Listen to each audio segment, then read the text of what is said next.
welcome everyone for our dedication ceremony of our Freedom Eagle sculpture for your freedom and ours.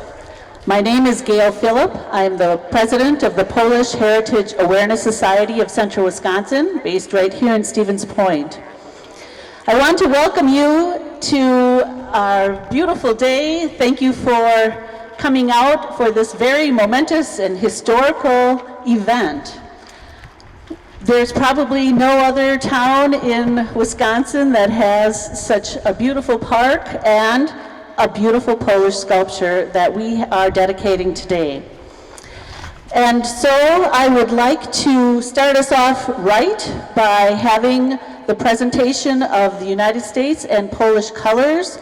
Today we will be led by the Polish Legion of American Veterans, Pope John Paul II, Polonia Post 185. So if you would please stand. We will also have anthems of Poland and the United States. Thank you.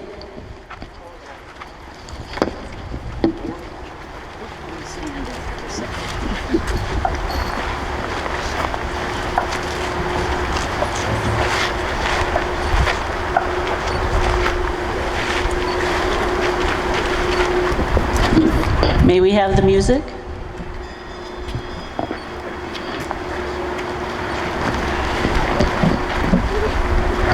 In lieu of the music, let us say the Pledge of Allegiance.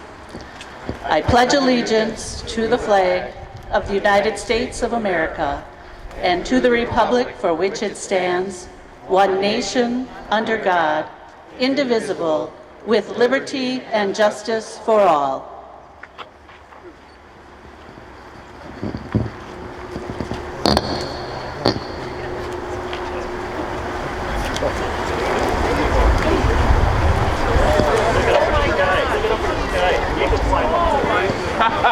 That doesn't take all, huh?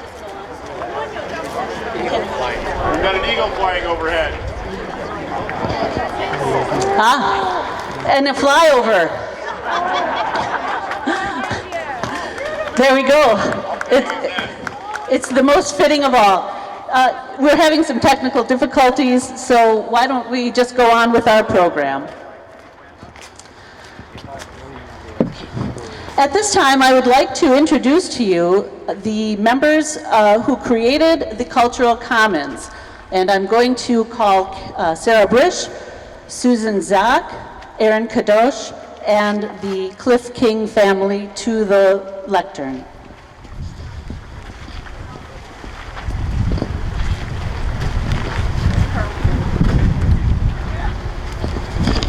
Good morning, everyone. I reign as the current chair of the Cultural Commons Board of Directors, and I welcome you all here for this beautiful day here in central Wisconsin.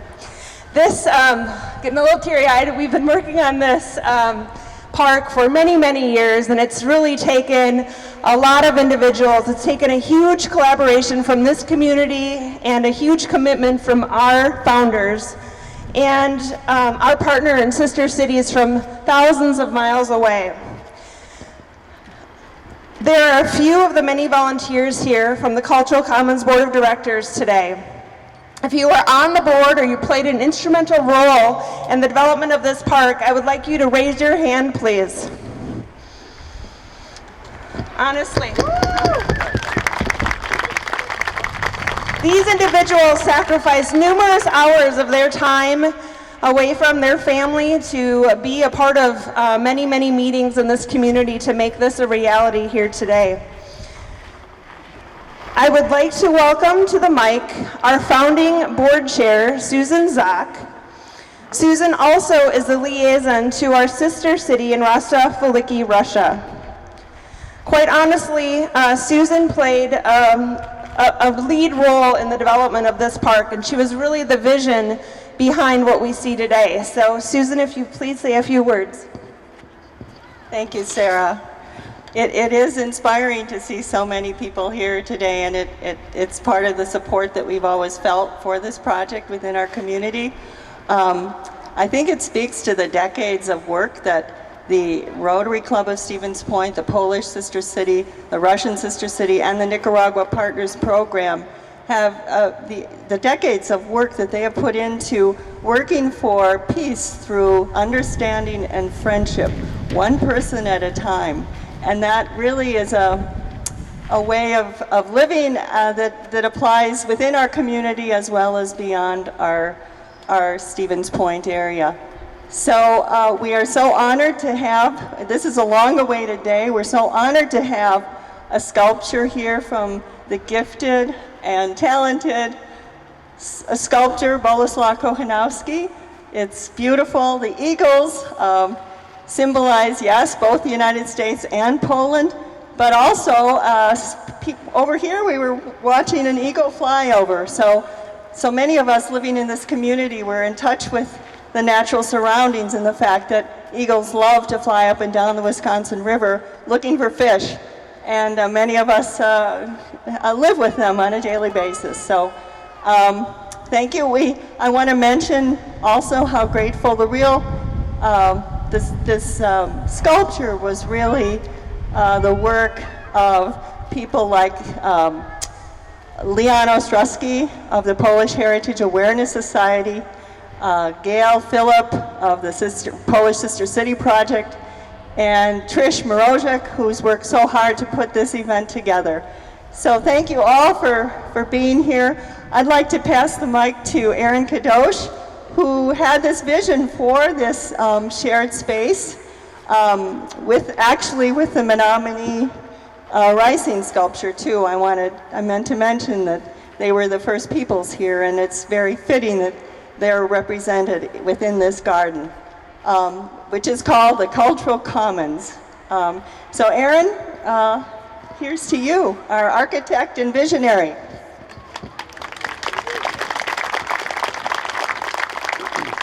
Well, thank you. This is really an amazing honor to work as a servant to our community.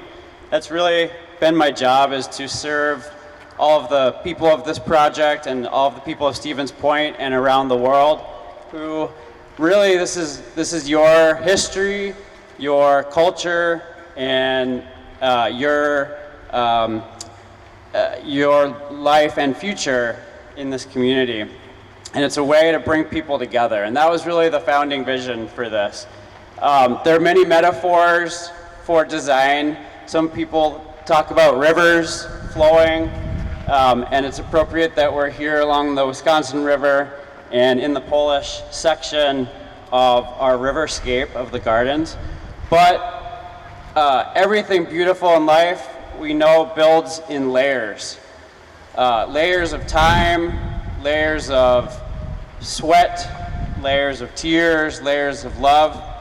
And this sculpture adds one more amazing layer to this evolving, beautiful space. So really, it's an honor to be a part of this project and to continue to see it evolve.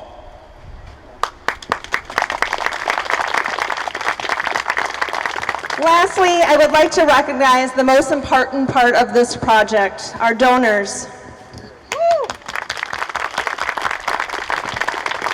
This project would not have happened without their generous donations.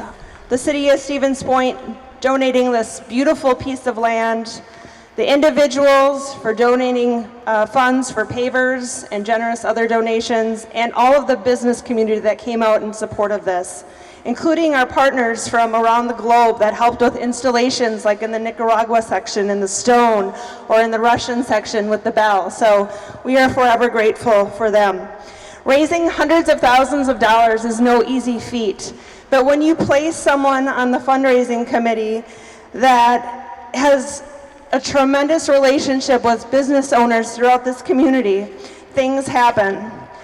At the helm of the fundraising committee was Cliff King, a very dear friend, a founding board member of Cultural Commons.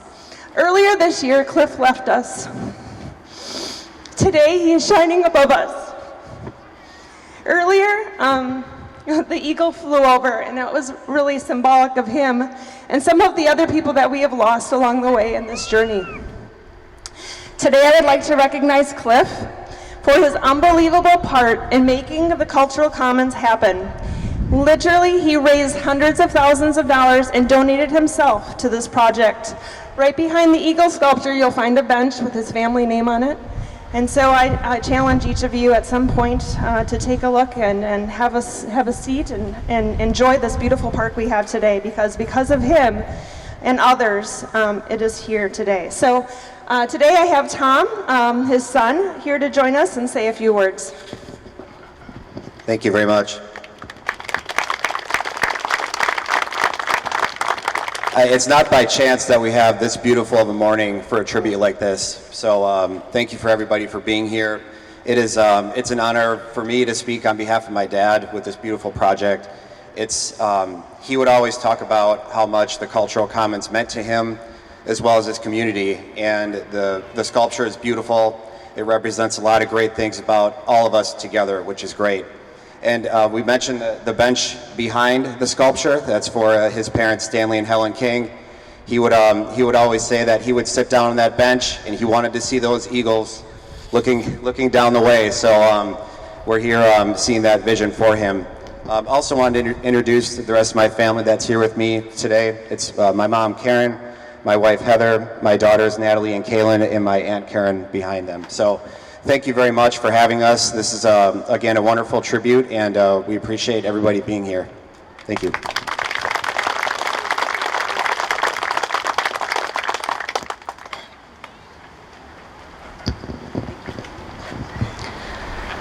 Thank you very much, Welcoming Committee, for telling us a little bit about this beautiful park and what it all means to you. I'd also like to invite our mayor, Mike Wiesa, up to the lectern and make an official Stevens Point greeting. Mayor Mike. Thank you, Gail. On behalf of the citizens of Stevens Point, welcome to Stevens Point from those who have traveled outside the city, from outside the city, and welcome to Cultural Commons for each and every one of you.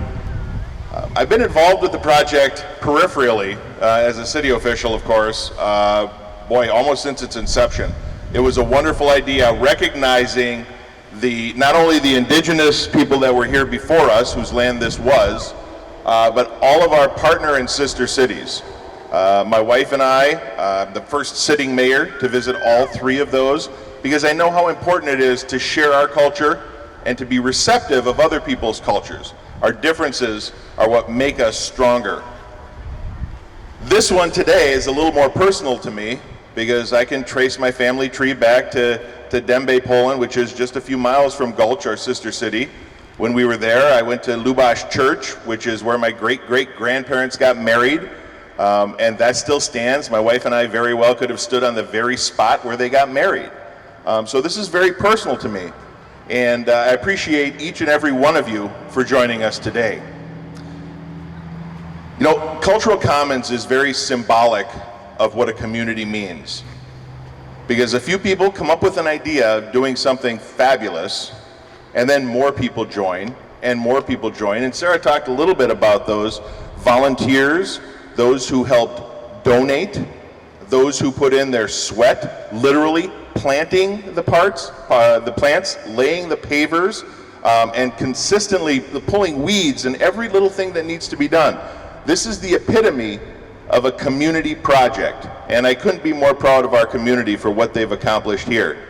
You can be part of this. In your packet, you probably saw, there's a little a flyer, so if you walk along the paths, you will see some of the pavers that are dedicated to individuals or in memory of individuals. If you want to be part of this, if you want to make your name part of this awesome project, you can do so.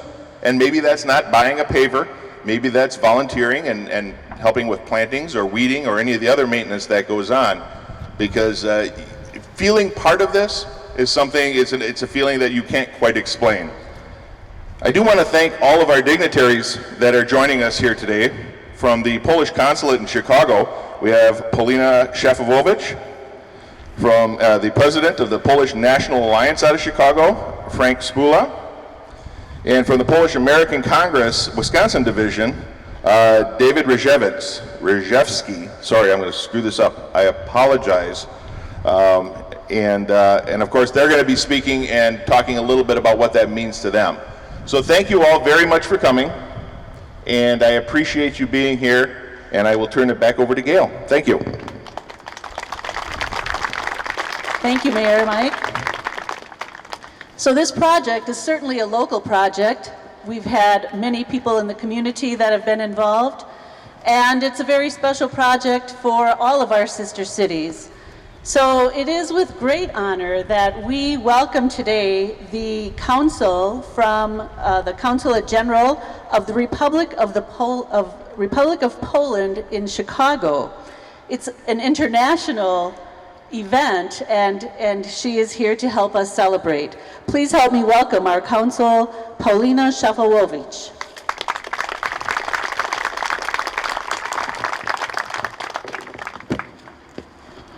Good morning, everyone.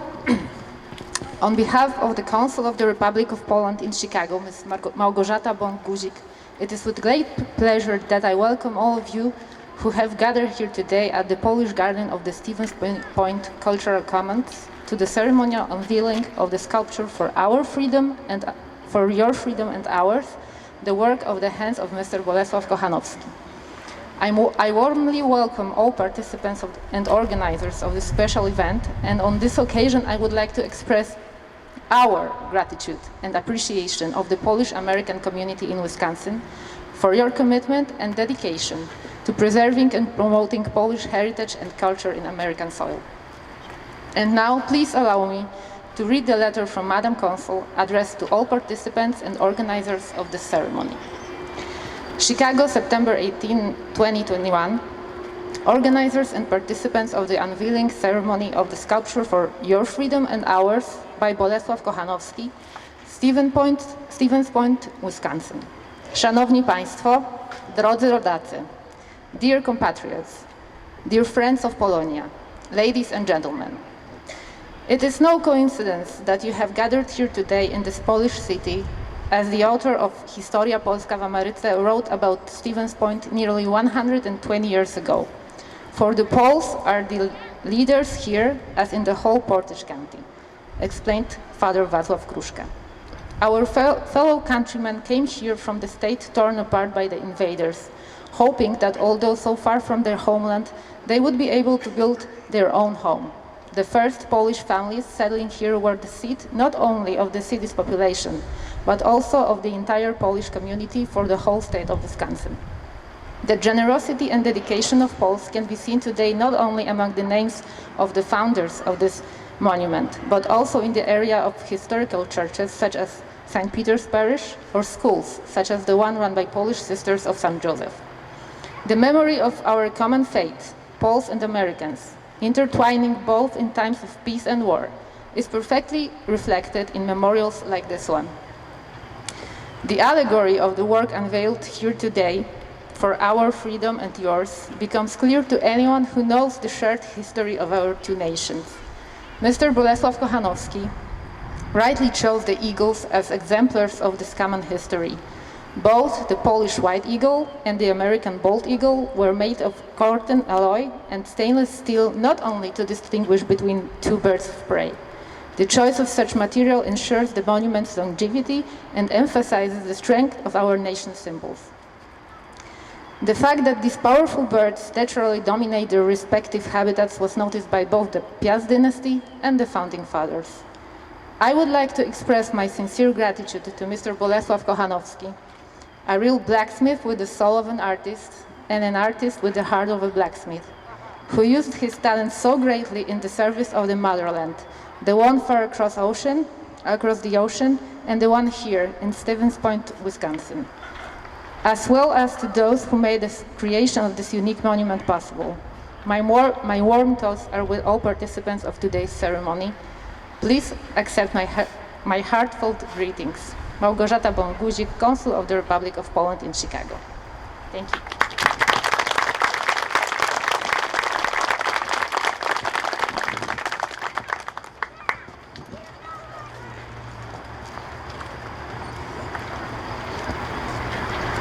Thank you very much, and thank you for those wonderful greetings. We certainly appreciate knowing how much the eagle sculpture means to both Poland and the United States. We are also very pleased to have Frank Spula. He is from the Polish National Alliance and the Polish American Congress. He is the Polish National Alliance President and the Polish American Congress National President. Please help me welcome Mr. Frank Spula. Very good, thank you. Good morning, ladies and gentlemen, or Jane Dobry. Hey, I'm glad to hear that, Jane Dobry, that we certainly know a few words in Polish that are very, very safe. I'm looking at everyone here, and I'm thinking, what brings us all here? What brings us all here? And you know, I would think it's a respect, it's community involvement, and it's a dedication to your community, to building this beautiful monument, this park itself, or this center for it. Congratulations to you. We've heard the remarks that it was somebody planted that acorn, and from that acorn, you've got this development. But what the mayor had also said, it was volunteers, it was finances, and it's a commitment, it's a dedication. There's a lot of long hours that go into having a project like this. So congratulations to you as a community of Stevens Point. And you'd ask yourself, how did I ever wind up here? We've heard that the council had said that this is a global event, and it is. As the Polish National Alliance is one of the oldest Polish organizations in the United States. It's over 140 years old. The Polish American Congress is over 75 years old. And again, these are two very important or vital organizations, and that's where it's composed of members such as yourselves. That's what gives us the impetus, it gives us the power as an organization to move forward. So this morning, coming here, I was really encouraged to come by Council Semeniu, who's been here a number of times, and he says, Mr. Spula, you have to come out and see what this is all about. And I'm so grateful that I am here today. So when I see Mr. Kochanowski build this or create this monument of the two eagles, I salute him and I congratulate him, but I also congratulate the community for your support of this project. The two eagles represent what? Going back historically to Poland and to the United States. You see it on every what? On every emblem. I have an emblem right here from the Polish American Congress, and it has an eagle on it. You look at your dollar bills, what do they have? Every seal in Washington. That's what we need to be proud of and are proud of. And it represents power. Now, when we take a look at the bond between the United States and Poland, it's not to be taken for granted. Our friendship goes back, the beginning for centuries, during the most difficult times when our country was being established. It goes back to Jamestown in 1607. That's when the first Poles emigrated to North America. And we've maintained this friendship for all these years between Poland and the United States. Both of our countries have learned that freedom is a blessing that is difficult to obtain and very easy to lose. We see what's happening in Afghanistan. We see what's happening. We need to really take this into consideration. We owe tribute to two individuals who learned that freedom is a blessing, Pulaski and Kościuszko, who far away from Poland came to help our democracy and freedom. General Kościuszko helped spark the flame that liberty still burns today. It burns today to this very day. In his last will and testament, he bequested that all his properties and land be used for the purposes of educating slaves, so that they can be defenders of their own country's freedom. This is so many years before the Emancipation Proclamation. His contributions to the American Revolution were invaluable, and his heroic efforts to bring liberty to those who had done should be a lasting inspiration to free people collectively.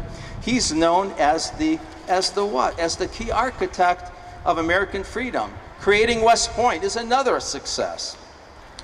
We take a look for freedom, for your freedom and ours. General Pulaski was known as the American Cavalry. His willingness to give his life for America's freedom. He wasn't a citizen of this country, but he was willing to give up his life. Both Kościuszko and Pulaski were patriots and were committed to freedom and human rights. We owe thanks to these men and women in our armed forces today who protect our borders, our police officers who protect our communities, to the people that run our municipalities. I want to say thank you to all the veterans that are here. Thank you and God bless you. And we need to be united and move forward. We need to protect ourselves as a community. So thank you. Thank you all. And ladies and gentlemen, I want to really thank you for your attention this morning and for being here. And let's remember, let's all be united as one, and that's how we get things done. Let's be one family. God bless you all, and have a great afternoon, and enjoy your visit here this morning.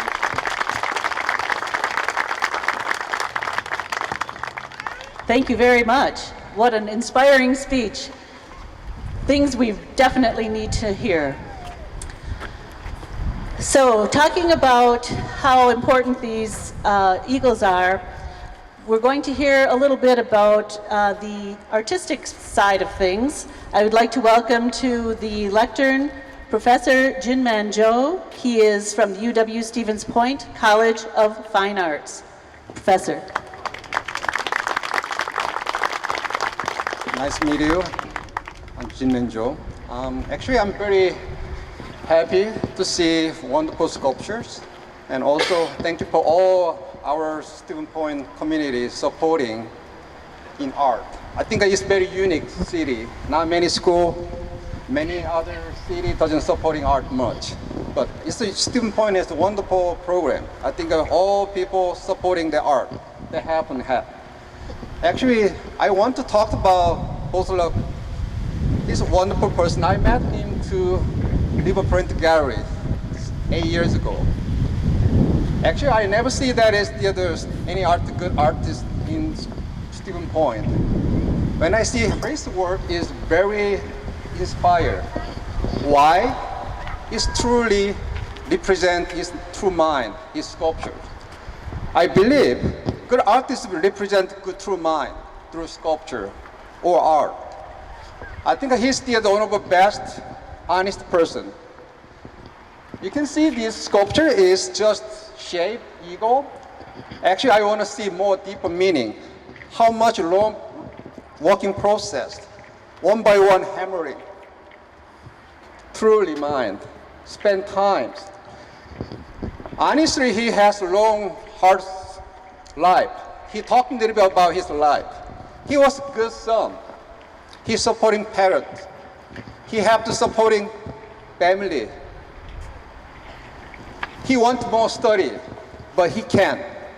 He had to make money and supporting family. But he's a good artist, but slowly working hard, truly mine. I want to say thank you to Anna, his wife.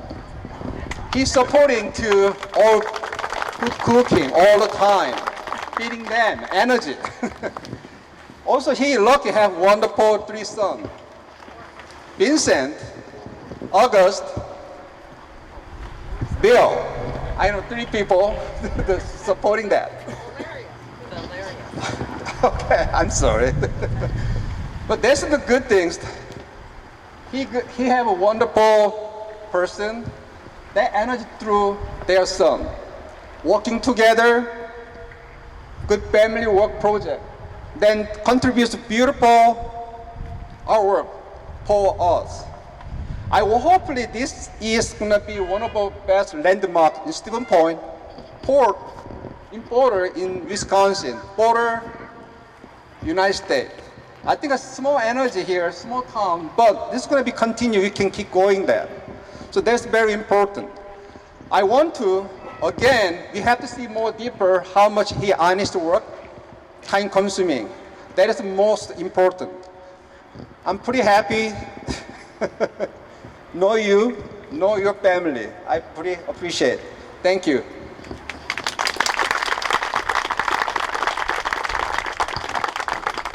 Thank you, Professor. Next, we will have David Rajewski. He is the Wisconsin Division President and National Director of the Polish American Congress, the Wisconsin Division. Please help me welcome Mr. Rajewski.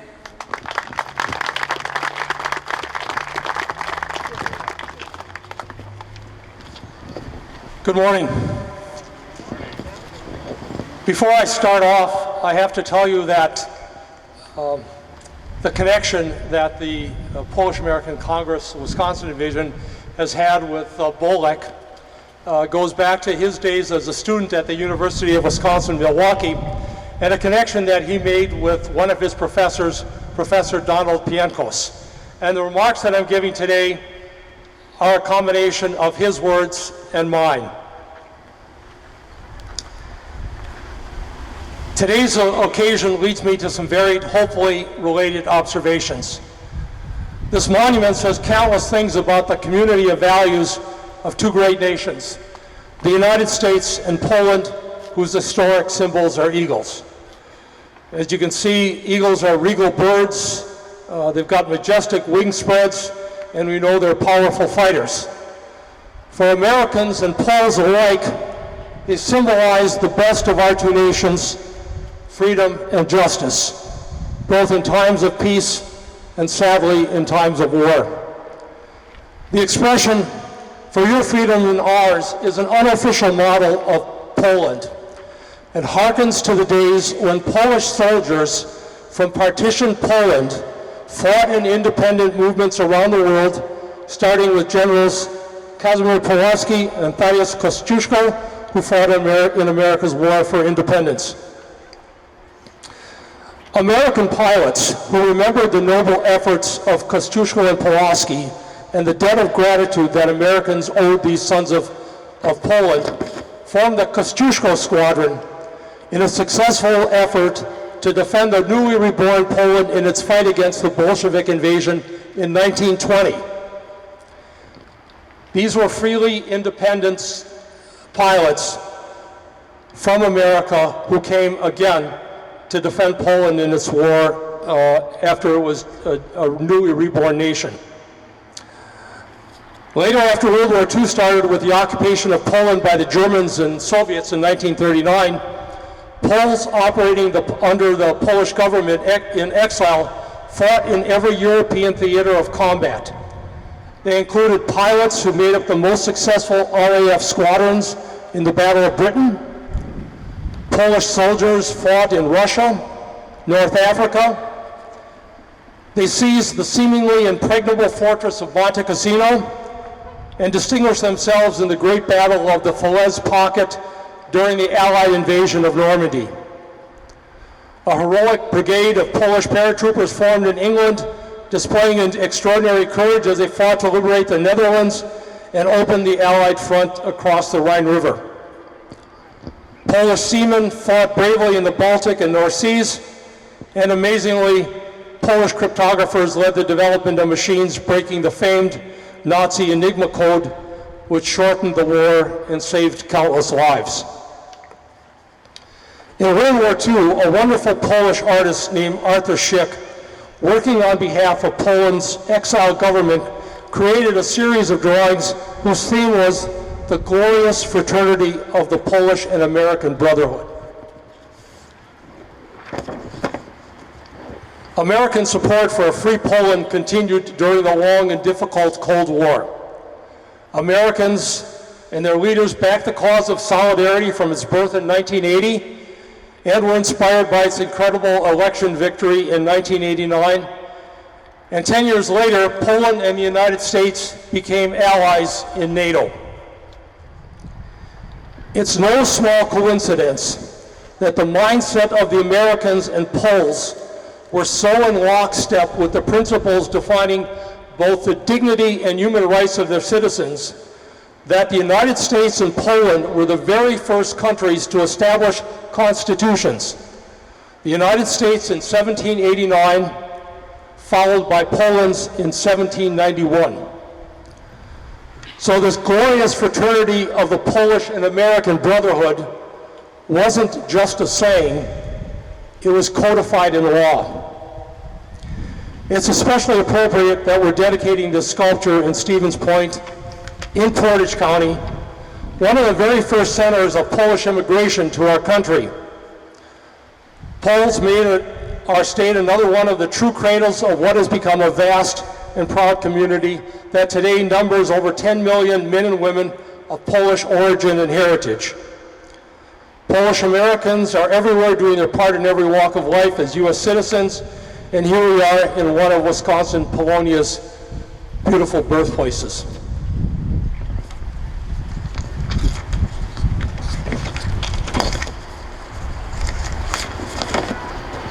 Lastly, we salute the sons and daughters of Poland that came together to make this monument possible. Those who donated so generously to fund this, and the creator of this monument, Mr. Bolesław Bill Kochanowski, a son of Poland who has never forgotten where he's come from and whose life, work, and family all exude the values that are on display in this statue. We thank you, Bolek, for your work here, and we wish you many more years of creative success in all you do. Sto lat. Thank you, dziękuję, and Bog zapłać.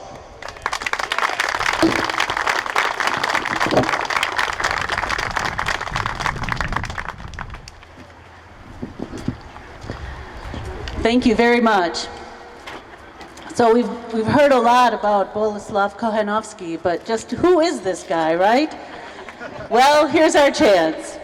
I would like to introduce to you our artist, the sculptor of this beautiful For Your Freedom and Our sculpture, and also I would like to invite his family up to the stage, I don't know, the bridge.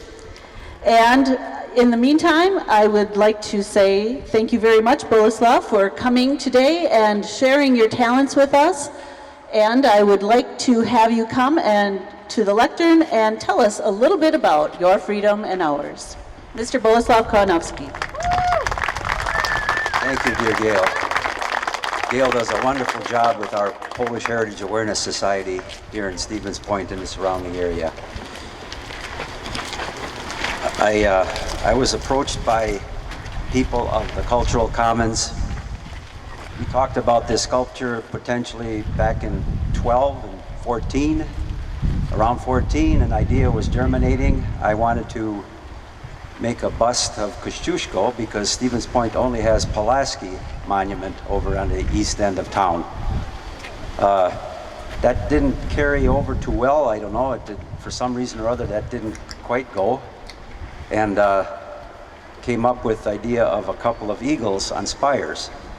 And my first drawing of the eagles, the people in the Cultural Commons Committee, and particularly the Polish sector, they were not too happy with the first drawing, but the second drawing that I did, that is right here behind me virtually in real life of metal, they liked that one. So not too much time, I had the second drawing accepted, and I was the advocate of this sculpture for your freedom and ours.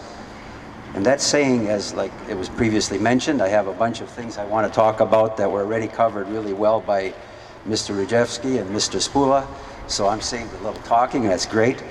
They covered a lot of those nice things. But basically, for your freedom and ours, it's more often za wasza wolność I nasze. Za nasza I wasza wolność. For our freedom and yours. It was primarily that way usually in Europe. Poland was a very mighty country at one time and joined with Lithuania, and it had many nationalities: Ukrainians, Belarusians, Moldavians, Estonians, Latvians, Russians even, and Germans. Part of Germans' land and people were in the dominion of Polish-Lithuanian Commonwealth. It was a mighty country, and it was the first significant country in Europe and world, I believe, that had a constitutional monarchy. The monarch was kept in check by the parliament. And with all those golden freedoms that were given to the nobility in Poland, well, it kind of caused trouble over time, just like we have in our country. All these freedoms are causing trouble, and that happened in Poland. And eventually the weaknesses were sought out, and Russia attacking Poland, the deluge. Sweden was a mighty militaristic power at the time in the 1600s, and they really gnawed at Poland, and by the end of the 1600s, Poland was really a big country, quite weak. And it became gobbled up by the Prussians, Russians, and Austrians, and it became no more. And in the alarm, Kościuszko tried to save Poland in the 1790s, and they came up with the motto, "For our freedom and yours," to all these many different nationalities, some of which I just mentioned. Fight with us and we'll help you. You help us, we'll help you. And that carried on even to America and so forth. I took the liberty of using the more generous version of that title, "For your freedom and ours." It sounds more generous. And it's either way, it's that meaning, and it has to do with what? Liberty. That's all this is about. Freedom, liberty. So you have to sum it up. He talked about liberty. That's it. And it's a great thing. It's a freedom thing. And Poland actually became a mighty and large country, the largest in Europe for quite a while. In the 1300s, it was already joining with Lithuania indirectly, and by 1569 in the Union of Lublin, the state that my father comes from, Lublin is a state, the capital city is Lublin. The Union of Lublin, they joined forces with all these different nationalities and became the largest country in Europe. Russia at this time was, prior to that, Russia still was not as large. I jumped ahead a century there too. And it's a long time. It's a history of 1,000 years. In our country, we have no idea what that means. So basically, Kosciuszko came to America, Pulaski came to America, and many others to fight for liberty. Thomas Jefferson, who was a dear friend of Kosciuszko, vice versa, he said he knows no greater son of liberty than Kosciuszko. That's what he said about Kosciuszko. And as was mentioned, Kosciuszko bequeathed in his will his American assets for freeing the slaves and for educating the slaves. What a noble thought. I want to say about the Union of Poland, the Polish-Lithuanian Union. Poland expanded greatly and very much by peaceful means. It actually had to, because it had powerful neighbors. You don't think the Germans were powerful? They always were. Since the time of Rome, they beat Rome. And Poland united with other nations peacefully. So it expanded basically peacefully and fought as it needed to, and it didn't want to fight. And it's the same notion here. It came here, it's a peace-loving people. They came here and they worked hard. Most of them came in the 1890s, 1900s, early 1900s, za chlebem, for bread. Poor times in Poland, famine, they came for bread. My parents came after World War II, another exodus from Europe. And I got to say a couple of words about my father. He's the one that made this possible. This sculpture here took 100 years in our family history to make. There's 100 years of tradition of blacksmithing in my family. My father apprenticed in a technical school in Zamość, Poland, a train ride from his village to Zamość. And he was a very good blacksmith, a master blacksmith by the time the Germans rounded him up. He started his journeymanship in his uncle's shop in Kotlice, Poland, in the state of Lublin, Lubelski, at the shop of Hippolyt Kochanowski. That goes back over 100 years. My dad emigrated with my family, my mother Jadwiga. They came to America, ended up in Chicago, and after World War II, there were just many jobs available, just sort of like right now. There were lots of jobs available. The country was expanding. He literally tried out dozens of jobs in Chicago. None of them suited his fancy. As a matter of fact, he was on skyscrapers glazing windows. That didn't last long in his liking. He didn't like that. He knew German. He read German. He could read the newspaper somewhat. He understood Schmidt, blacksmith, and he applied to the Chicago Transit Authority in Chicago, the CTA, mighty CTA, and he became the lead blacksmith in the blacksmith shop there because of his skill and everything, like I just mentioned. So that passed on to us sons, his sons. My brothers are versed in metal too, and too bad I couldn't work with them all these years. It's the way that we all had our different businesses and so forth. Out of our family of 6, 2 daughters, the youngest, and the 4 boys, 3 of the sons, 4 guys, are working with me. It's it's like you can imagine, you know, fathers and sons, and I'm at that stage where I have to take orders more than give them. Oh, they honor me by being here. All right. My dear wife, Anna, she's everything to me, everything. You know, when I met her, I found her, I'm sorry, I must not want to say this. Okay, she said, keep it short. I met her, and lo and behold, she's third generation Polish, and lo and behold, she loves preparing Polish foods, Polish dishes. She has index cards when I married her, a whole box of index cards with recipes. My Lord, what a lucky man I am. Gołąbki are better than the gołąbki I've had in Poland, and they're good. My mother made great gołąbki. Anna's are better. And, okay, she says, enough. Artist son, student of Jin Manjo that you just heard, August Kohanowski, former model in New York. He's a good-looking guy. He was a model in high school, believe it or not. Believe it or not, until his hair started receding, honest to God. And he's a great artist. I want to say he did clay and terracotta, plasticine clay and terracotta models for me of these eagles. He did it life-size, then he ramped it up to 150%, which these are.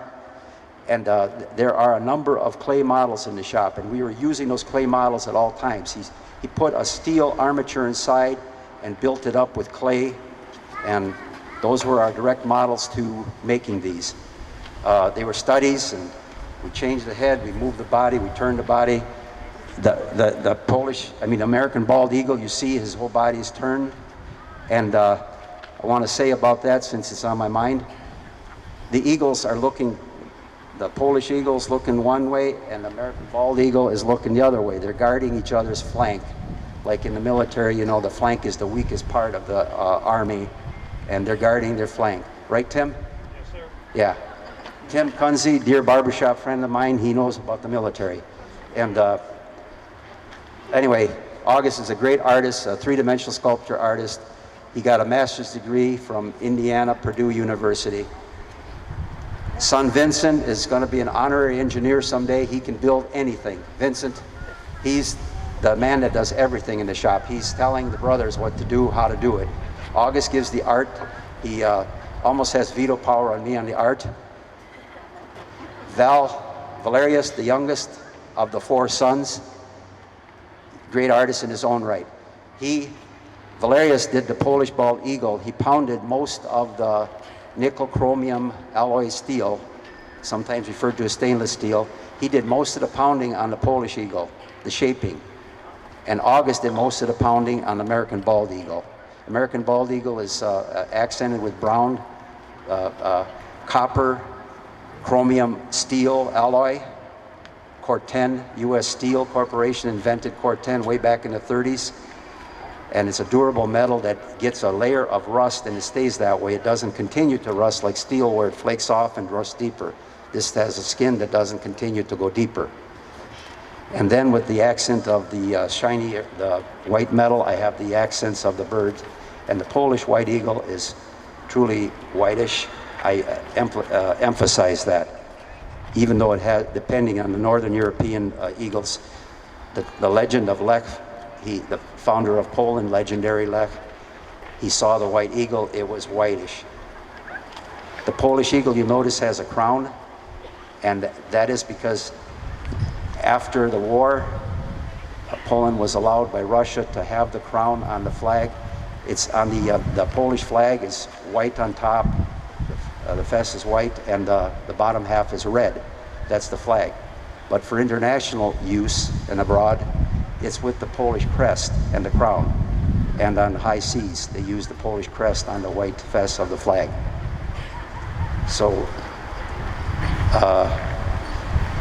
let me look at my notes. I bet I have a thing or two I want to say, and I'll be right with you. Sarah Brish said I could babble. It's my day.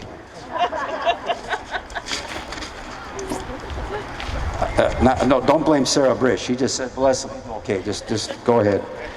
Yes, I do have something I want to say here. This is not a very convenient day for the wind on the notes. I'm not as gifted at this as our mayor or Mr. Spula or Mr. Rajewski, but anyway, I get it done. I want to thank the major benefactors to us of the sculpture. Of course, Trish Mozek, she was everything. She, the big organizer of many events, all these things. She was in touch with us very, very much. And her family, the Lemke family, it's in the program, all the people of her family. Heritage of Portage County that I made the contract with about in March of last year. That's when August started making the clay models right after that. Leon Ostrowski family, he lost his wife a little over a year ago, Christmas before last, I think it was 20. He honored her and the family by being a major benefactor of the sculpture. Frank Sr. of the Pisarski Funeral Home, his wonderful family. Frank Jr. and his brother are here. Very nice of them to be the supporting of this. The Golan family, Francine is here, and they have a marvelous fish hatchery business. I think it's 3 or 4 generations old. It's quite a business. They ship all kinds of fish around the world. Amazing. Belkey Lumber. That I've not been in Point before 1980, but that big gray building over there, is that the old Belkey Lumber building? Sir. That beautiful gray building was Belkey Lumber. It was a great big business that I heard of. Belkey Lumber, they're a supporter of the sculpture. Thank them very much. And with that, you got to remember how your bread is buttered. Okay, thank you very much.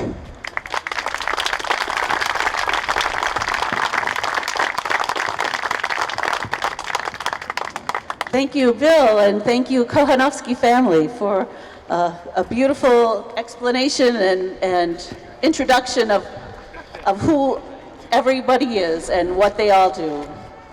So as Boslav alluded, we have a number of people who have made this sculpture possible. And helping to honor these particular families, I would like to introduce Trish Mozek. Trish.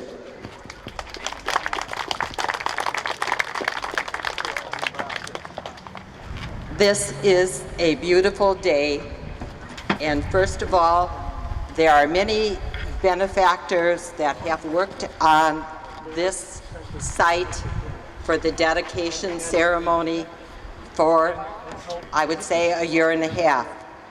Those, and I cannot name them personally, but the benefactors during the last year were, I call them my angels from the Polish Awareness Society, with their time in planting, weeding, staining the bridge for this dedication. Along with the co-guardians of this site, Karen Ann Hoffman and Dino, benefactors of perennials, shrubs on this beautiful site, where a generous donation from Lowe's and various other community members and Eagle Landscaping. The benefactor families for the Freedom Eagle sculptures will each share their important story of family heritage. And I want to also extend a big thank you to my right arm, left arm co-coordinator of this event, Francine Gullen. And at this time, I would like my family to come forward.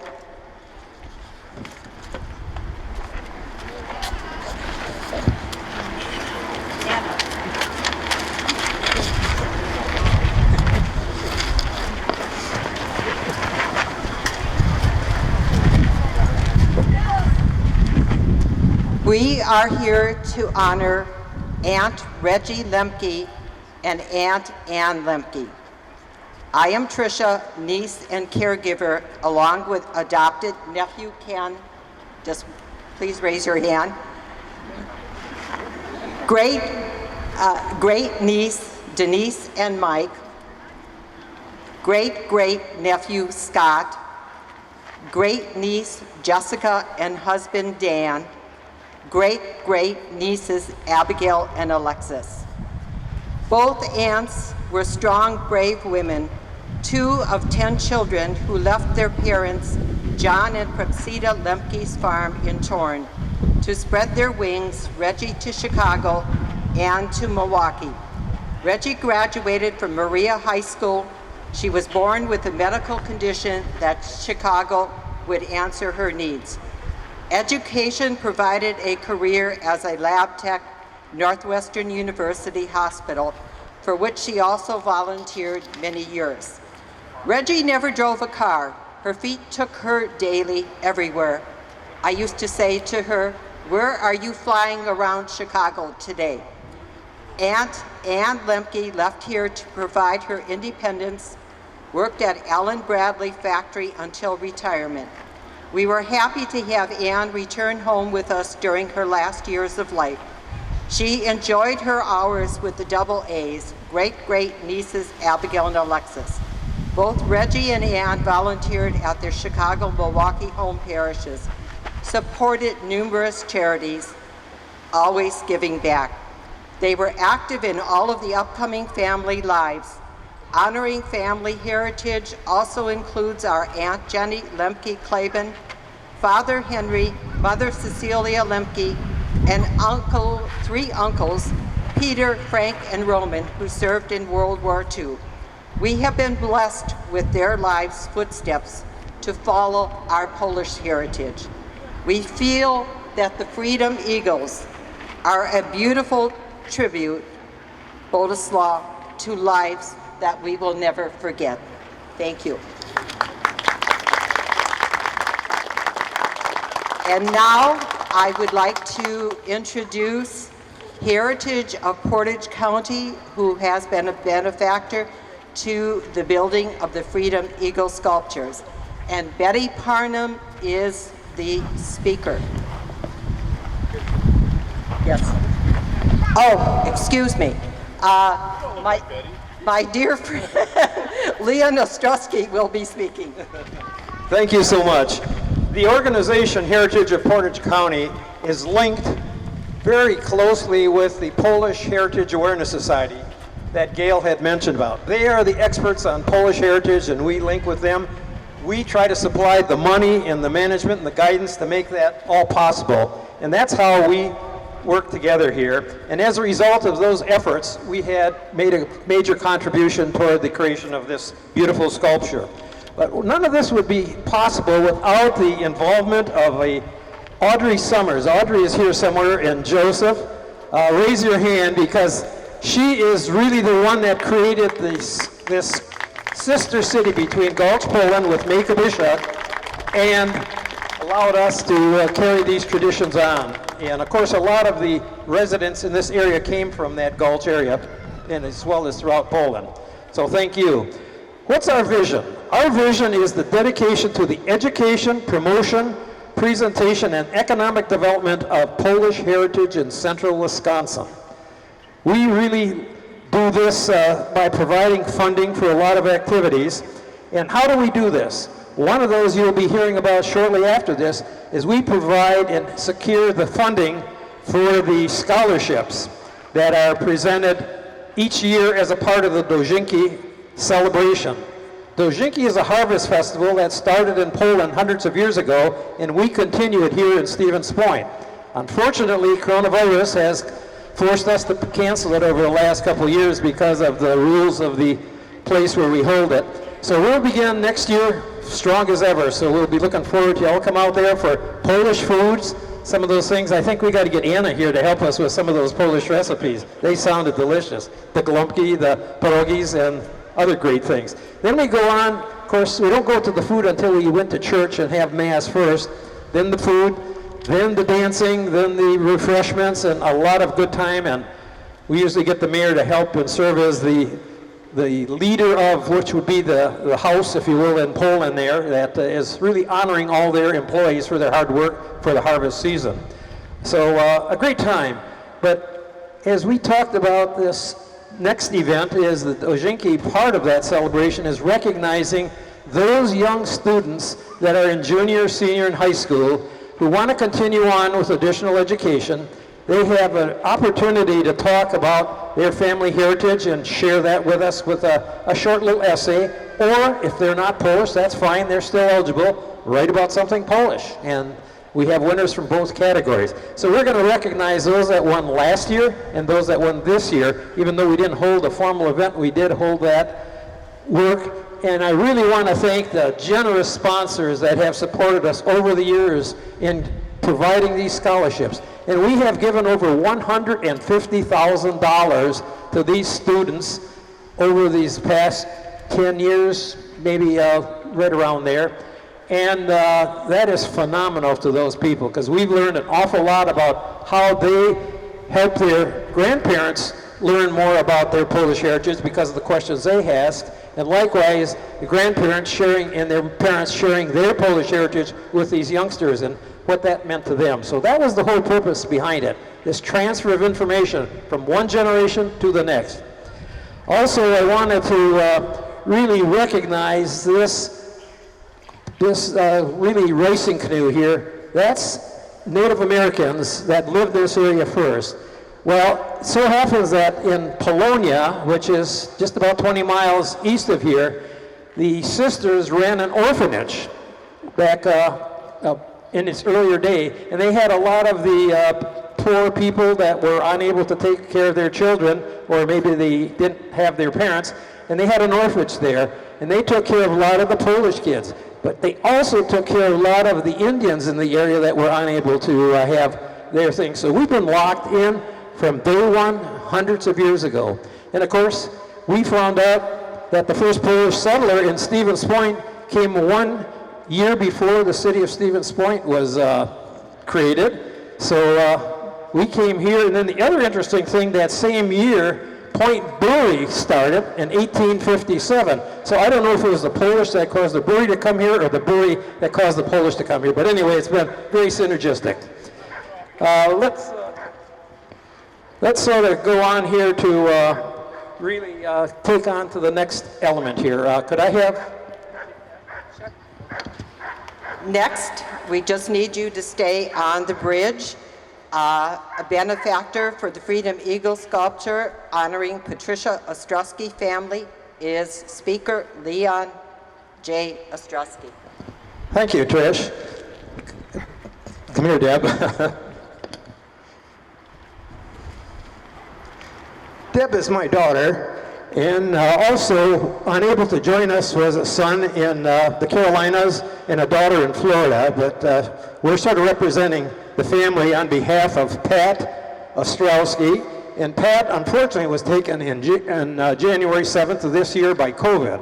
So we understand those battles. But she had a love of life, family, and friends. And it was sort of through those that she touched other people that is really representative of this eagle sculpture. And Pat's favorite hymn, which we played at her funeral, was On Eagle's Wings. What appropriate sculpture to dedicate to her. And of course, we love doing that. We're going to have an open house for Pat on Saturday, October 16th at the Moose Lodge for really recognizing her culture of life, if you will. And that's going to be from 11 o'clock till 3 a.m. at the Moose Family Center. So if any of you can join us, we'd love to have you there. Thank you. Thank you. And now we would like to recognize a benefactor that not only has been a community leader, but is represented by many family members. So I need the Frank Pizarski Sr. family to step forward, and David Pizarski will be the speaker representing the family.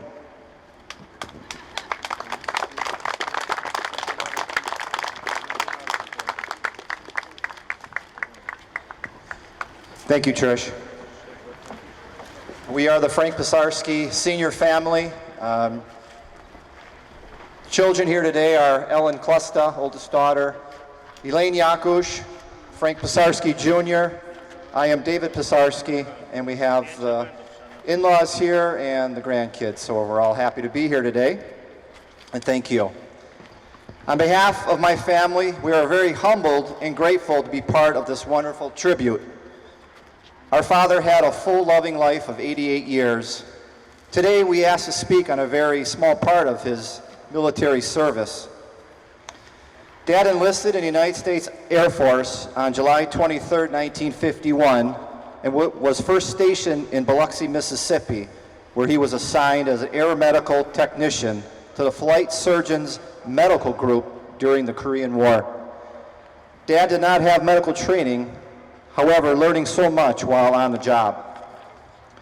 In February of 1953, he was transferred to Bordeaux, France, where he assisted in air evacuation military personnel from various air and army bases to Frankfurt, Germany, a base equipped to treat personnel for illnesses that were not treatable in other places throughout Europe.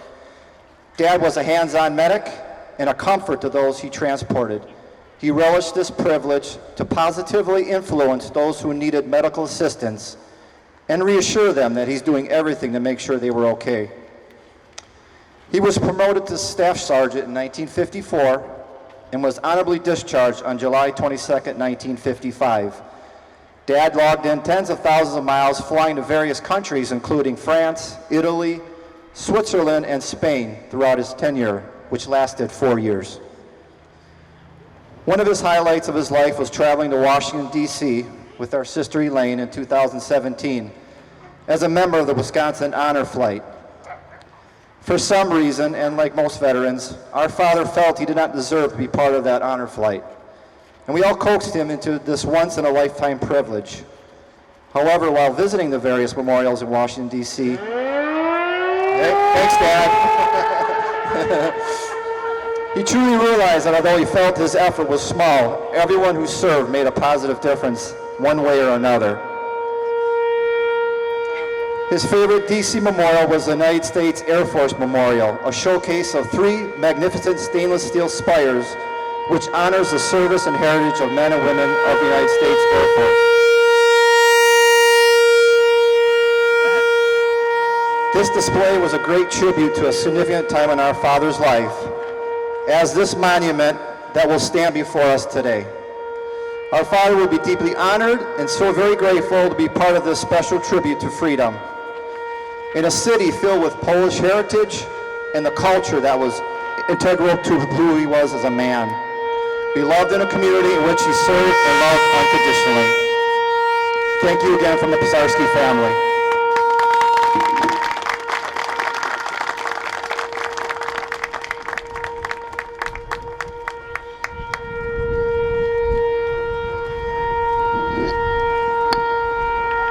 Thank you. When I first approached the Pisarski family, I told them that we knew their father was a well-known, respected community leader.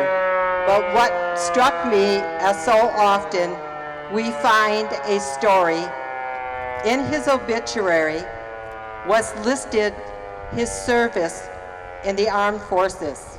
And that's how I approached the Pisarski family, because for your freedom and ours, the Eagles, I felt that that was a very respected tribute to him.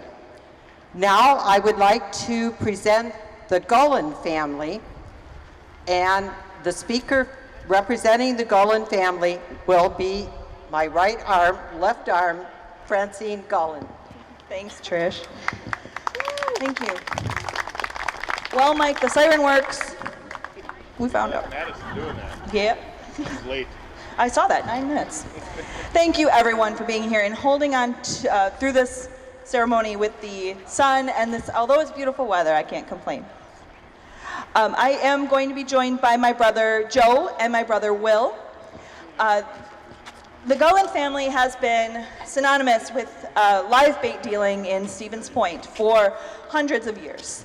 In 1860, our grandfather, great-great-great-grandfather, John Gullen, came from Gulch, Poland. We didn't know at the time of our venturing and our research that we were so connected to Stevens Point and Gulch and Poland, even though we had all grown up with those Polish traditions and the food and, well, the Polish stubbornness.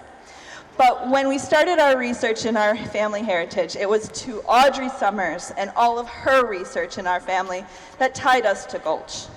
And then Audrey to make the sister city connection.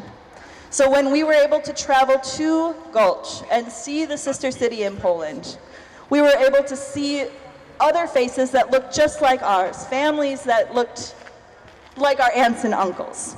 And I know the Wiesa family had experienced that. The Summers family, you have experienced that with the Sherwinskis and all of your family members. When we stepped foot in Poland, it felt like home.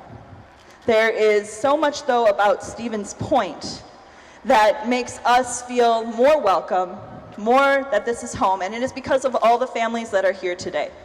So the Gullin family thanks Boleslav for having the sculpture, the artistry, and for this opportunity to gather together today.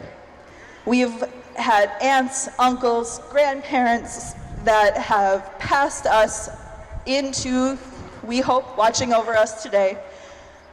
But the ones that are here now are who we have to thank for the sculpture and the benefactory monies, but also for the support. We wouldn't be here without the outstanding support that is always behind us in any of our ventures. So not only the Gullin family, but we have the King family, the Pizarski family, the Lemke family. This is, I can't even list them all, the Wiesa family, everybody who I see here. I want to thank you for the support of making this possible. Whether it was money, whether it was time, or whether it's just being here, thank you from the bottom of our hearts, everyone who's been involved. And from here, we want to continue on with the presentation, and I will hand it over to Trish, who, if we haven't said it enough, has put this entire event on, and everyone else who has supported this, as well as the speakers and travelers who have come to visit us today. Thank you for your time.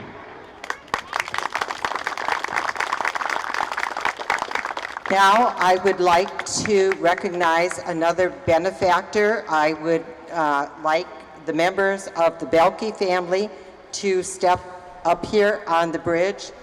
And the speaker for the Belke Lumber Manufacturing Company will be Jim Belke.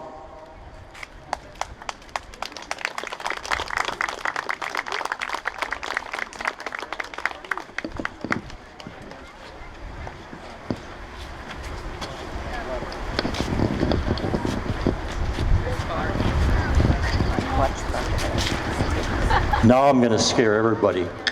I've been working on reviewing the family's history for 6 years. And I've got a lot. But anyway, long story short, I'd like to introduce my family and family members. It's my wife, Marcia, my daughter, Karen, my brother, John, his wife, Jackie, my son, Jameson, I don't know, what's your name? Edwin, here we go, in August. Thank you for coming, appreciate it, I really do. Ours has been, quite a long history in Stevens Point, like a lot of the other families that came over here from Prussia when the conscription got so serious in Prussia that a lot of the people said it's time to go. My great-grandfather was August Belka. That was B-E-L-K-A. He was born in December 13th of 1843. He lived in the Lipush, Danzig area. His occupation was a woodworker. He married Mariana Kleszczynski, another Polish person, in 1874 in Belen, Germany. They had 7 children, but only 2 survived. This was a country, an area that had over 100 years of wars. It's surprising that they actually survived that. They had 2 people in their family that survived. One was Emil, and the other was Olga. And due to the political instability of the surrounding countries, several wars broke out, and Poland ceased to exist for over 100 years. but it finally did come back. Prussia had a canton conscription policy where they drafted young men into the military. August was drawn into the Austrian-Prussian War of 1866, and then the Franco-Prussian War of 1870 to 71. Prussia devastated France. August served in the cavalry for acts of bravery in the battle for the siege of Paris in France. He received the Iron Cross. I have the Iron Cross, and I'll show that to you in a minute. He also received service medals for his. This is the Iron Cross, Class 2. He's one of the highest decorated enlisted soldiers in the Prussian army during the Franco-Prussian War. I also looked this up on YouTube, and I found out it's worth about $900, so I'm putting it back in my pocket. So I got to be really careful with this stuff here.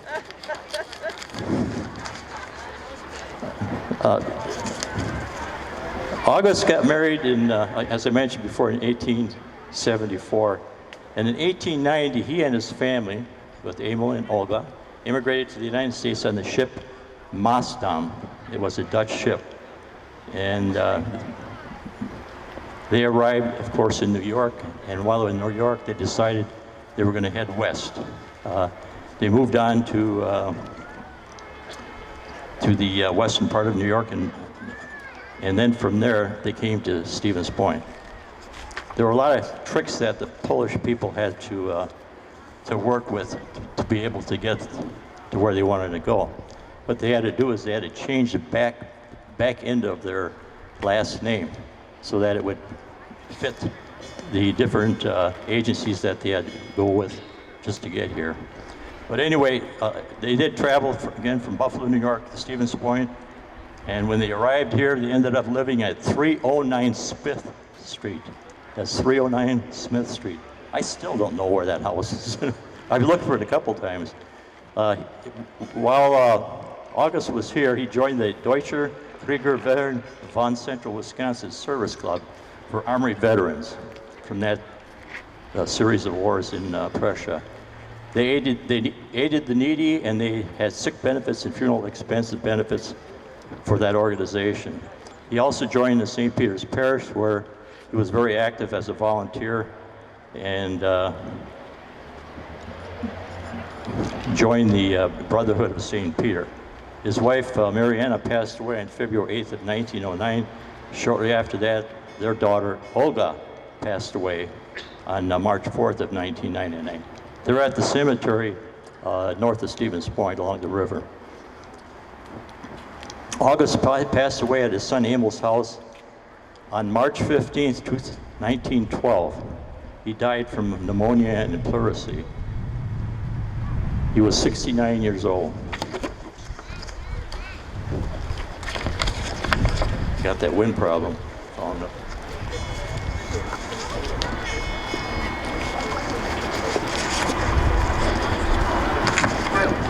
Okay, and August's son Emil worked in several different businesses when he came to the United States. He was 16 years old when he arrived here, and he was educated as a cart maker in Poland.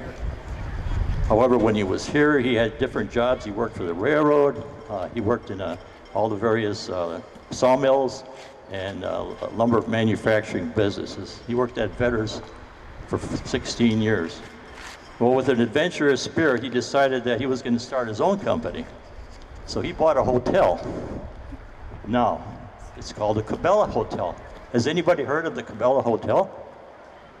It's got quite the background. It was a bawdy house. However, that's not why he bought it. He bought it with the purpose of creating a lumber manufacturing company, and he remodeled the hotel, and then he added a 50 by 50 section of the building to house all the machinery that he would need.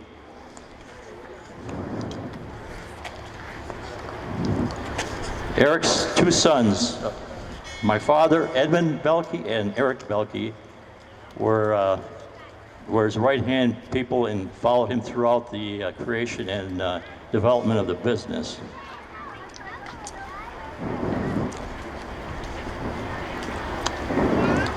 Emil lived to be 90 years old. One thing I found out is we have longevity in our family. His wife, Juliana, passed away about 3 years prior to that. And after that time, then it was up to my dad and Eric Belke to take on the company and run things.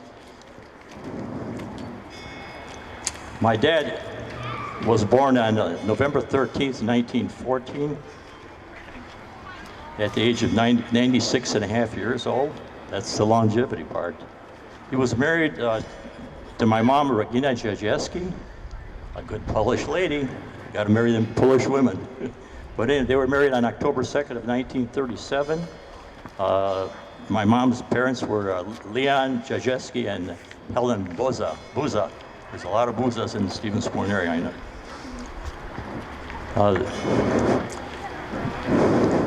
My father was involved in the community, and he was also involved at home because there were 9 children in our family.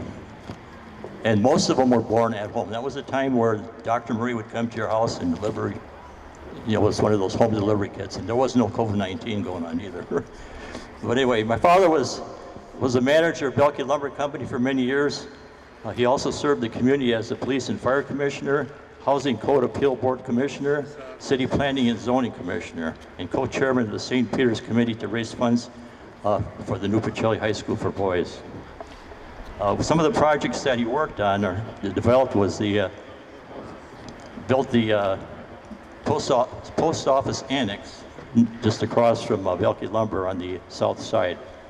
And the post office leased it for approximately 10 years.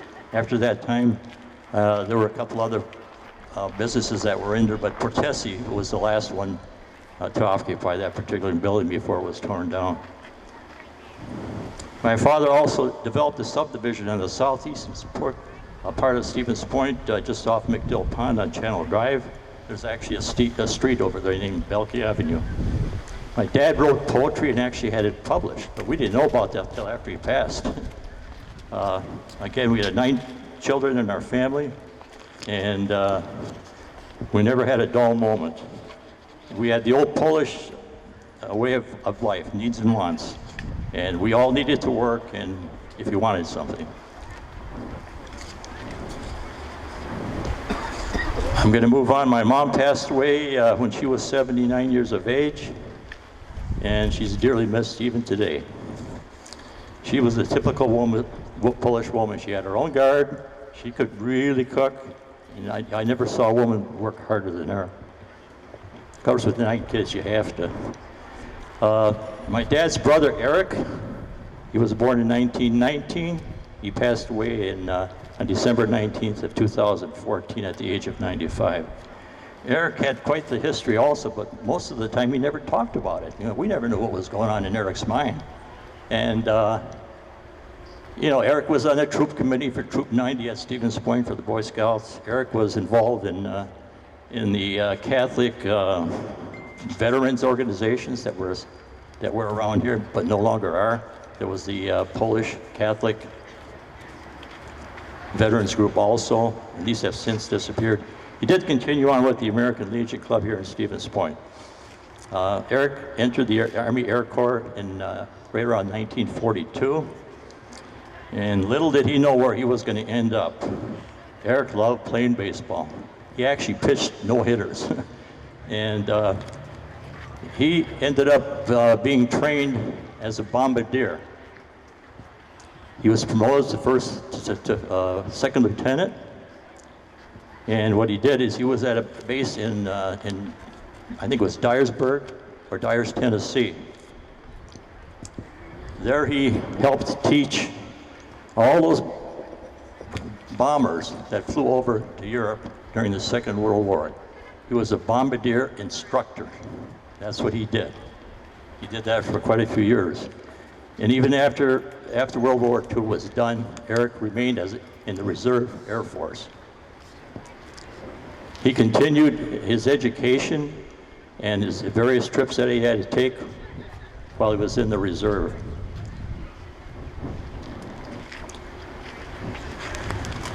I don't know if you heard about the Norton bomb sight, but he was also instrumental in teaching people how to use that.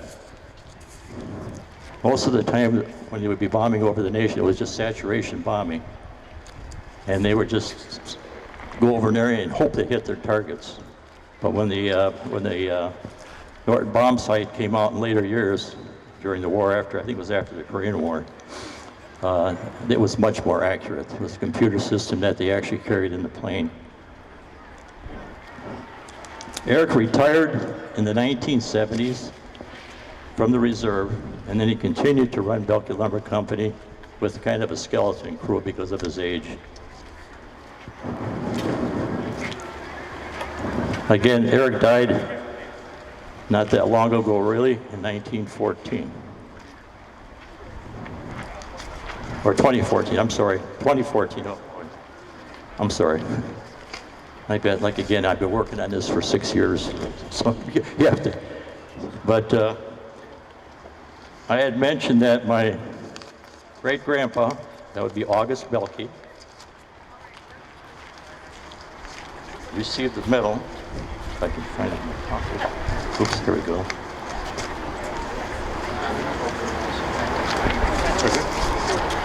Okay, and we continue to hang on to this, and we will forever. We've had some, you can't see this picture, but boy, you know what happened? My dad reminded me in his later years, I'll bet you it was every single year where we got the history of the Belkey family in the mail. Pictures and articles and things of that particular type.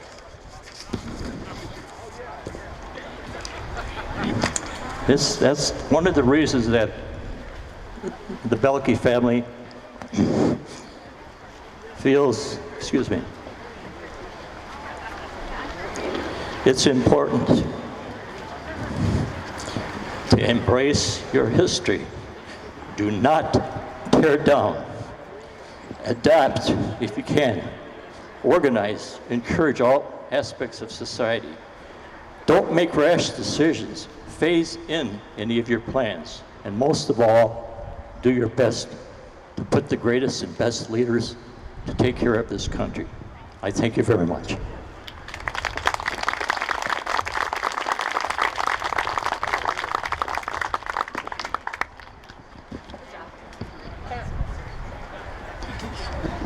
One more grandson showed up. This is Owen. I have 10 grandchildren myself. And then last thing is Eric was a veteran, and I'm a veteran also. I was in from 1961 to 65, and I followed Eric's steps. I worked with B-52s and KC-135s. And one thing I would like to remind people, and that is that when our young people were fighting in Vietnam, many people don't know what else was going on. I was not trained to fight in Vietnam. I was trained to protect the United States of America from the Russians and the other people. We ran our planes 24 hours a day throughout the country and throughout the world to protect our country while our boys were fighting in Vietnam. Thank you. Thank you. The Belkey family has a big history, heritage in this community, and now I'm turning this back over to Gail Phillips.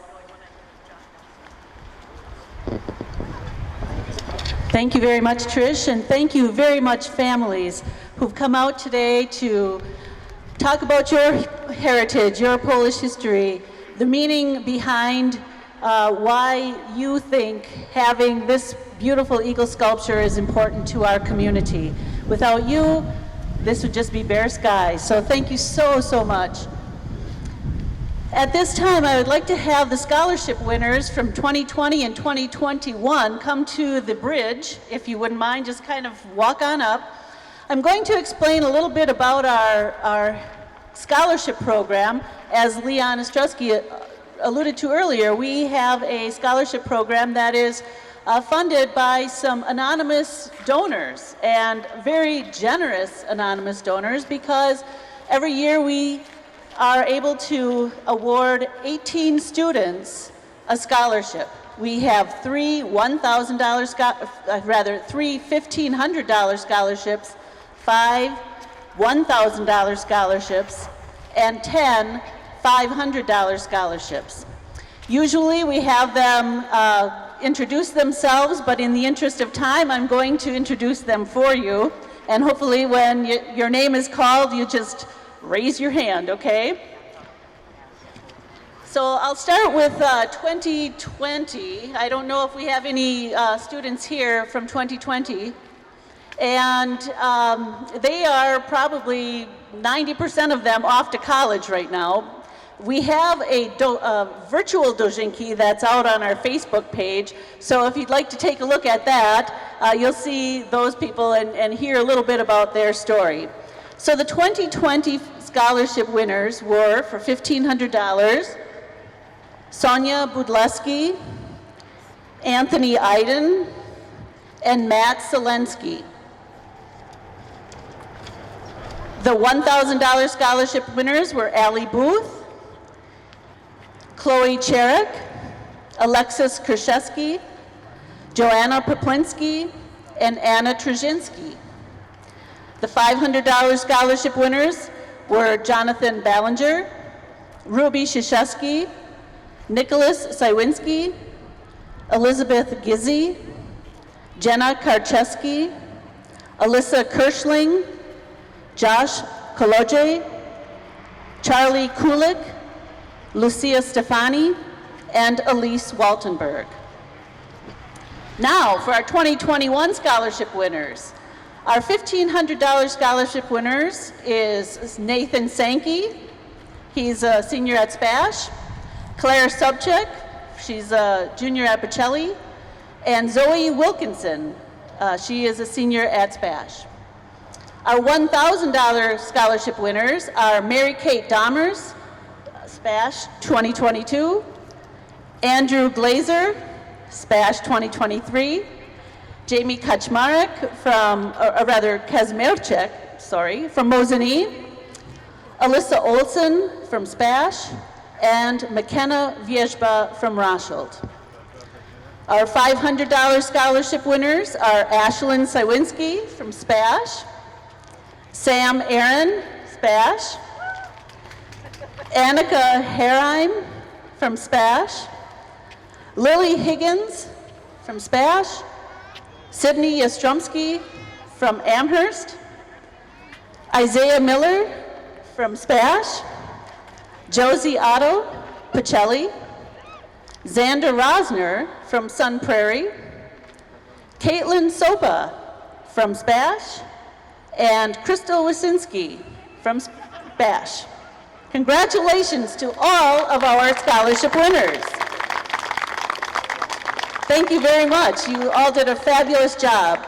Many of the other winners were not able to come because, as you know, high school students are very busy. They're running track, they're in swimming meets, they're dancing. They have some other obligations and they weren't able to come. So we're very honored that you could all come. Thank you.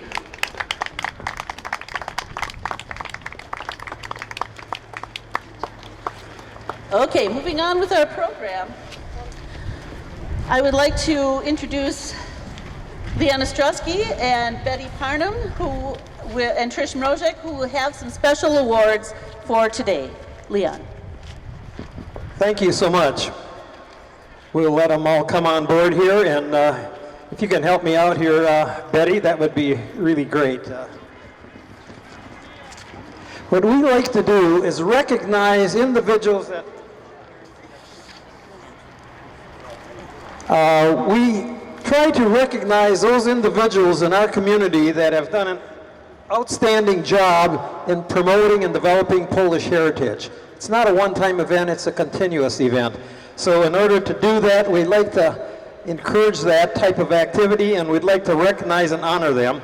And for this year, we have 3 of those individuals we'd like to honor. And it's Preserving the Polish Heritage Award. This is being awarded to, Trish, would you come up here?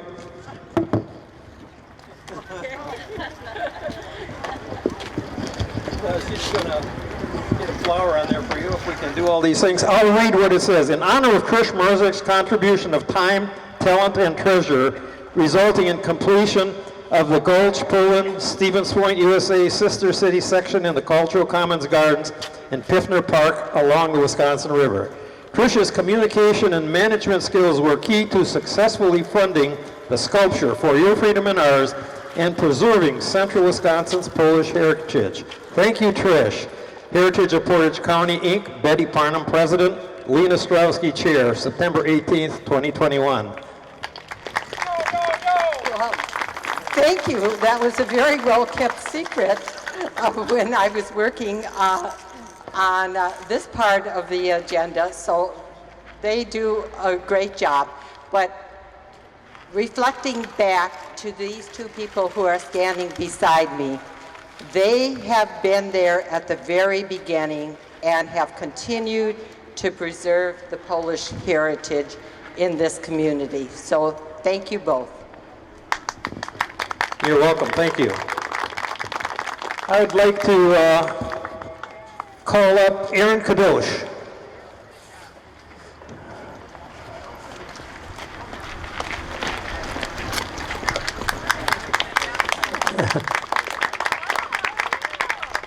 Greetings, Aaron. Welcome. We wanted to give these as surprise awards. Aaron, as you've already heard, has been so instrumental in really creating this park that we're all in here in this area. And I'd like to read this, Aaron. It's in honor of Aaron Kadosh's countless hours dedicated to design, creation, and implementation of the Cultural Commons. An idea that started in 2013 over a cup of coffee. Aaron integrated the unique cultures of Gulch, Poland, Rostov, Veliki, sister cities, and Esteli, Nicaragua, partner city. The Cultural Commons site was built upon lands originally occupied by the Menominee native settlers, represented by the Racing Canoe. These all came to life through the partnership with the Rotary Club of Stevens Point. Thank you, Aaron, for your profound contribution to the Cultural Commons at Piffner Park along the Wisconsin River. Heritage of Portage County, Betty Parnham, President, Lena Ostrowski, Chair.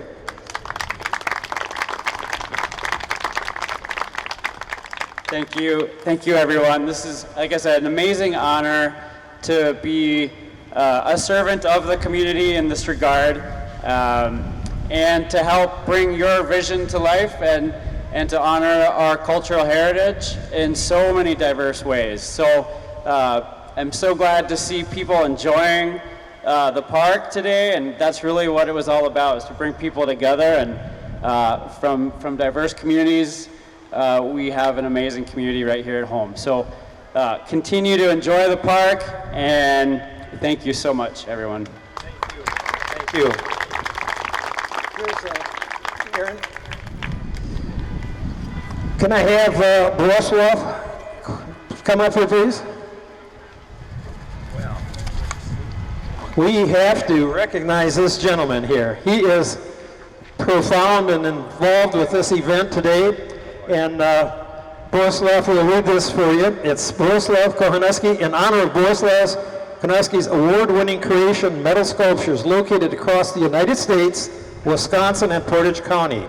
His pine sculpture graces the north entry to Stevens Point, Wisconsin.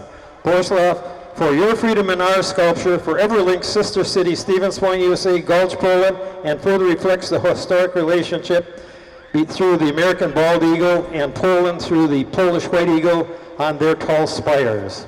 Thank you, Borislav, for your Polish heritage contribution and continuing to transfer your unique skills to the next generation of the Kochaneski family. Heritage of Portage County, Betty Parnham, President, Lena Ostrowski, Chair.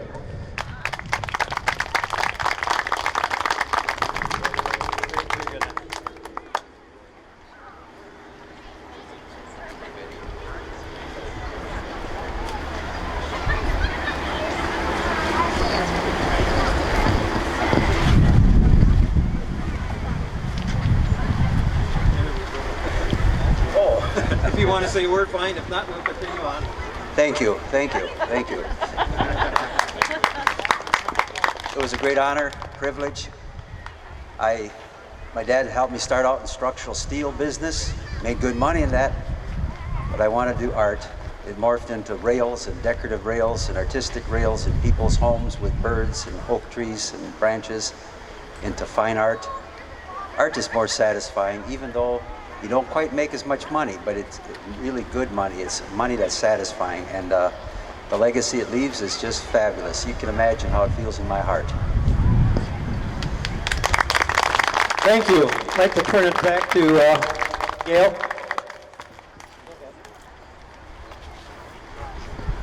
Thank you very much, Leon.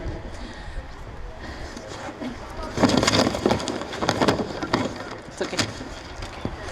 So,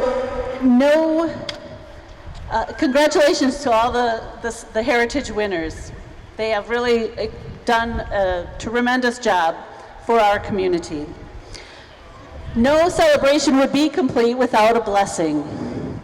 And so today we have a very special priest coming from Wisconsin Rapids, and he is a Polish-speaking priest who would like to give us a blessing and bless this beautiful sculpture. Please help me welcome Father Janusz Kowalski.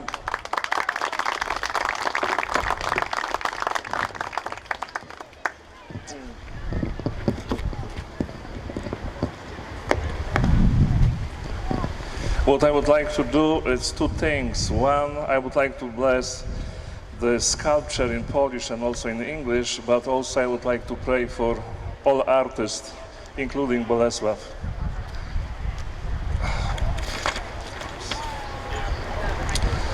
Bless the Creator of God of creation, who by their gifts make the world a more joyful and beautiful realm. Through their labors, they teach us to see more clearly the truth around us. In their inspiration, they call forth wonder and awe in our own living. In their hope and vision, they remind us that life is holy. Bless all who create in your image, O God of creation. Pour your spirit upon them, that their hearts may sing and their work be fulfilling. Amen.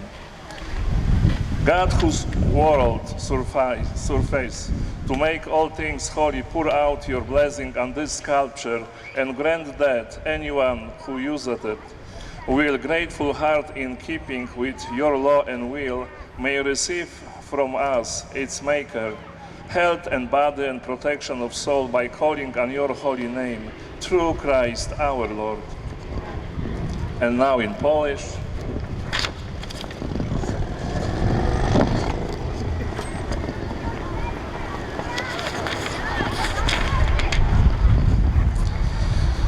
Módlmy się. Wszechmogący wieczny Boże, wszystko cokolwiek stworzyłeś jest dobre i nie ma niczego, co byłoby złe same w sobie, o ile przyjmujemy to z dziękczynieniem z Twojej ręki. Wszystko bowiem uświęca Twoje słowo i nasza modlitwa.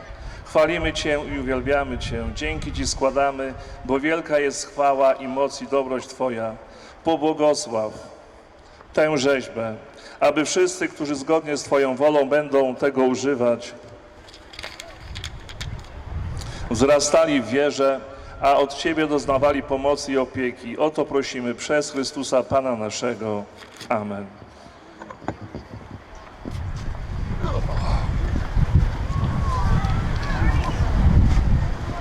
Thank you so much.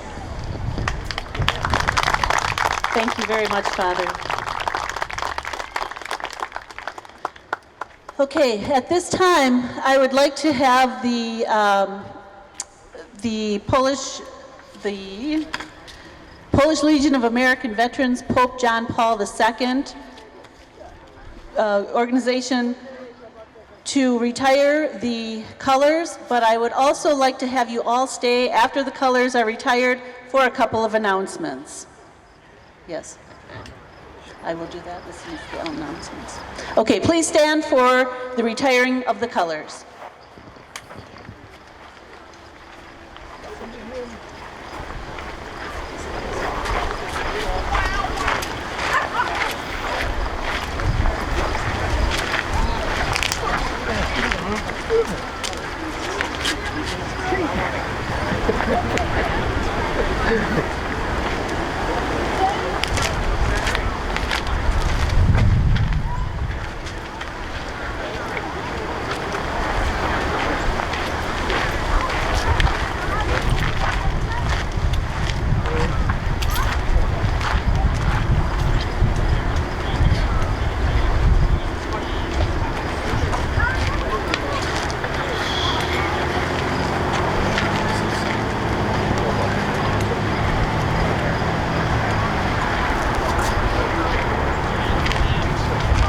Thank you very much. So, you've seen a lot of people walking around here with some very beautiful costumes, right?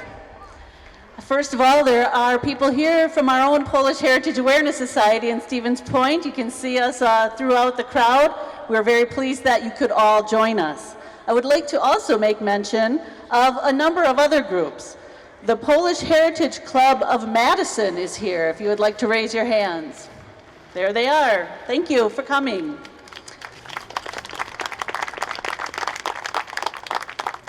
The Polish Heritage Society of Northeastern Wisconsin, Green Bay, they are here. They're right behind us here. Now you've noticed some very lovely people right in the front here.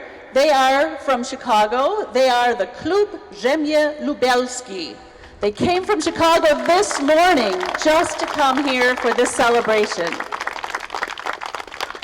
And if I might say, they told me this, they actually got a speeding ticket too. I think if they were in their costume, they maybe could have talked themselves out of that one. So you can see that they are very interested in Polish heritage, not only here in Wisconsin, but coming all the way from Chicago just for this special celebration. Also, part of their friendship is with the former Eastern European Cultural Society in Lublin, Wisconsin. There we go. As your ancestors were from that area, it's quite fitting that we have a very nice contingent from the Lublin area. Also, you might have seen a couple of very handsome gentlemen in some leather coats looking like they are motorcyclists that might be going up to Tomahawk, but no, they said they aren't. They are staying right here in Stevens Point because they belong to the Ride Katinsky group out of Chicago. I hope they're still here. Thank you very much for coming. We also have other people here from the media. Thank you very much. Polonia TV, I see, is here. We also have someone, representative of the Gwiazda Polarna, the oldest Polish newspaper in the United States, Jacek Hilger. And before we leave, I would like to say thank you again to all of our invited guests and our guests of honor. It was a fabulous day. I'd also like to let you know that at the table underneath the tent, there are some booklets. If you'd like to know a little bit more about Poland, it's a booklet called Do You Know Poland? And this was published under the auspices of the Polish Consulate of Poland. It's a listing of books and other information that you might find interesting to know more about your Polish heritage and to find those resources that would help you. So this weekend, you've hit a wonderful weekend, not only weather-wise, but excitement-wise here in Stevens Point. There is so much going on that we hope you stay and enjoy yourselves. First of all, just on the other side of us is Art in the Park, appropriate. And we hope that you take a chance to look around and take a look at some of our local artists and their works. Second, down on the square is the farmers market, and there you will find all kinds of fresh veggies and flowers. The flowers that Trish has got in her arms come from the market square. Next of all, we have the Wood Carvers show, which is out at Holiday Inn, way on the east side of town. It's a show that goes on for 2 days. Excellent wood carvers, even some Polish-American wood carvers in there. Then the downtown businesses have a lot of food and gifts. Downtown is just straight that way. You can't miss it. Enjoy that. There will be Polish music this afternoon at the District 1 Brewery, which is on Division Street. I don't know how to tell you where to go. North Division Street. Go there, across from Michelle's. Near the Olympic Restaurant. There we go. This evening, the Point Brewery will be celebrating Pointtoberfest. and that will be held at the brewery tonight. Enjoy some excellent brews. And before we go, we have an author here with us, Litka Szczepanski. She already left, sorry. She will be a featured speaker today at the Portage County, or rather Central Wisconsin Author Series. She will be speaking at the library at 4 p.m. and talking about her journey out of Poland through the books that she has written. That's it for announcements, folks. Thank you very, very much for staying here for the whole program, and I hope you've learned something and enjoyed something. Okay, and have a very wonderful afternoon, and thank you for coming. Come back anytime. We'd love to have you.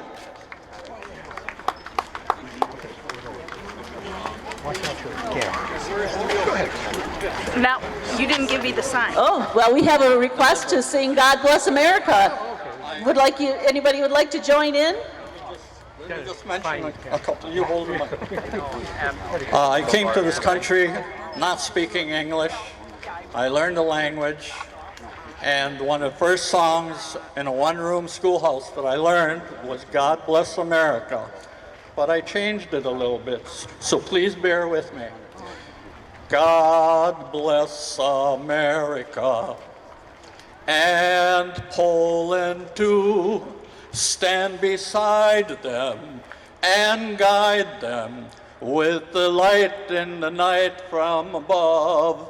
From the mountains to the prairies, to the oceans, red, white, and blue. God bless America and Poland too. God bless America and God bless you. Thank you very much. May I ask you, would you like to introduce yourself? Pardon? Would you like to introduce yourself? I'm Chris Kulinski, in Polish Krzysztof Kulinski, and I was born in a refugee dispersal camp after World War II, and my parents made sure that I learned everything about the beautiful Poland, which used to be quite a bit bigger than what it is now, and all the tragedies and all the triumphs that went in. And I thank Bolesław especially for putting the crown back on the eagle. Thank you very much. Thank you very much. Enjoy your day, and thanks so much for coming out.